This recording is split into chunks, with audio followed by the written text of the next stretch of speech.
रंगों की होली। होलिका दहन की रात थी। गांव के हर घर में हलचल थी। बच्चे बड़े सभी होली के रंगों में डूबने के लिए तैयार थे। ये कहानी एक छोटे से गांव की है जहां हर साल होली का त्योहार धूमधाम से मनाया जाता था। गांव का नाम था रंगपुर। रंगपुर में हर कोई एक दूसरे के साथ मिलकर होली मनाता था। इस साल होली का त्योहार और भी खास था क्योंकि गांव में एक नई खुशी का आगमन हुआ था। गांव के प्रिय बेटे आर्यन की शादी। आर्यन का सपना। आर्यन एक साधारण लड़का था, लेकिन उसकी आंखों में बड़े सपने थे। वह हमेशा से चाहता था कि उसकी शादी धूमधाम से हो और वह अपने गांव और परिवार को गर्व महसूस कराए। उसने अपनी प्रेमिका मीरा के साथ ही एक सपने की तरह प्यार किया।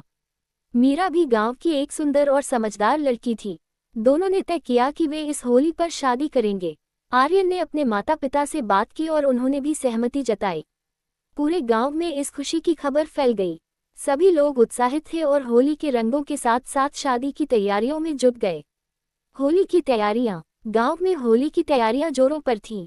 लोगों ने अपने घरों को रंग बिरंगे फूलों और रंगों से सजाना शुरू कर दिया। बच्चे पानी के गुब्बारे भरने लगे और बड़ों ने रंगों की पोटलियां तैयार की। आर्यन और मीरा ने भी अपनी शादी के लिए खास तैयारियां की। उन्होंने तय किया कि उनकी शादी में होली के रंगों का विशेष महत्व होगा। गांव के सभी लोग एक दूसरे से मिलकर मिठाइयां बांटने लगे। आर्यन के दादाजी ने गांव के सभी बुजुर्गों को बुलाया और उनकी शादी की बात सुनकर सबने आशीर्वाद दिया।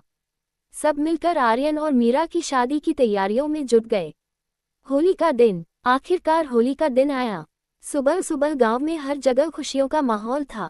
लोग एक दूसरे को बधाई दे रहे थे और रंगों में रंगने के लिए तैयार हो रहे थे। आर्यन और मीरा ने भी सुबह सुबह स्नान कर होली की तैयारियां शुरू की। गांव के चौराहे पर एक बड़ा होली का अलाव जलाया गया। सभी लोग एकत्रित हुए और होली की पूजा की। आर्यन और मीरा ने एक दूसरे पर रंग डालकर अपने प्यार को और गहरा किया। सभी लोग खुशी खुशी एक दूसरे को रंग लगाते रहे। रंगों की खेल। गांव में रंगों की होली खेलने का उत्साह चरम पर था। बच्चे पानी के गुब्बारे फेंक रहे थे और बड़े लोग एक दूसरे पर रंग डाल रहे थे। आर्यन और मीरा ने भी सभी के साथ मिलकर होली खेली। आर्यन ने मीरा को रंगों से भर दिया और मीरा ने भी आर्यन को रंगों में रंग दिया। यह एक अद्भुत अनुभव था जहां प्रेम और भाईचारे का माहौल था। सबने मिलकर गाने गाए और नाचने लगे। एक अप्रत्याशित मोड़। तभी अचानक गांव में एक अप्रत्याशित घटना घटित हुई। गांव के बाहर से कुछ लोग आए जो इस खुशी के माहौल को खराब करने का इरादा रखते थे। उन्होंने रंगों के बजाय गंदे पानी और काले रंग का इस्तेमाल किया। गांव के लोग चौंक गए और माहौल बिगड़ने लगा।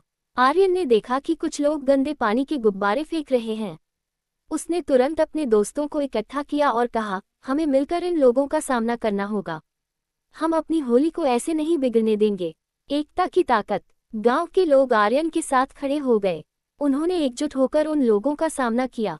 उन्होंने गंदे पानी के गुब्बारों को वापस फेंक दिया और अपने रंगों से उनका सामना किया। गांव में एकता की भावना ने सभी को शक्ति दी। गांव के सभी लोग एकजुट होकर उन बाहरी लोगों को भगा दिया। उन्होंने रंगों से भरी हुई होली का आनंद लेने का फैसला किया। सभी ने एक दूसरे के साथ मिलकर नाचना और गाना शुरू किया। उत्सव का समापन। आखिरकार होली का त्योहार अपने चरम पर था। आर्यन और मीरा ने अपनी शादी का समारोह शुरू किया।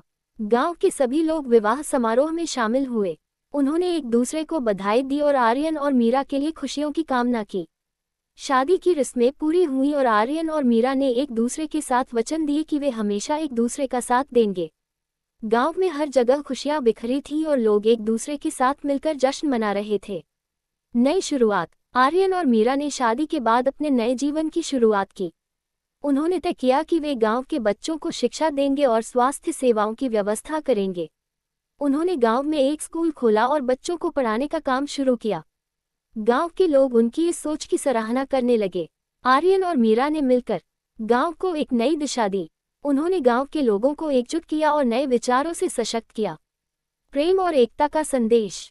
समय बीतने के साथ आर्यन और मीरा का परिवार बढ़ता गया।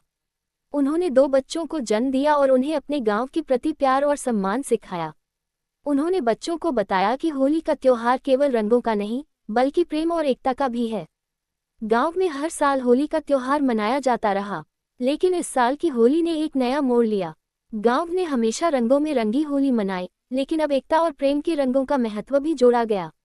उपसंहार। इस प्रकार आर्यन और मीरा की कहानी रंगपुर गांव के लिए एक प्रेरणा बन गई।